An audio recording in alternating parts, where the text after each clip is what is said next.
Hello friend, जय जगन्नाथ। चलते आज प्रस्तुत करवा बार मजा।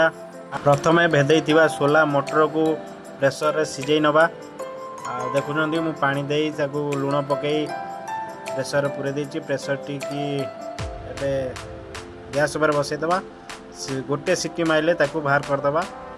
तापर आपण सिझा मटर को बाहर करदे। ये देखुए मटर सिझी बाहर करदे एवं से मु काकुड़ी टमाटर पियाज कंचा लंका मिक्सचर चाट मसला गरम मसला इत्यादि पकई मु प्रस्तुत कर देछि। एवं आउ किछि रही भूली जाइए धनिया पत्र टे पकईदे। धनिया पत्र पकई सारा पर आमर खायापी रेडी हो।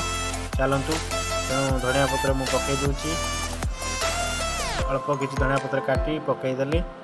चलतु एबे बार मजा रेडी। तेबे आमे खाइबा।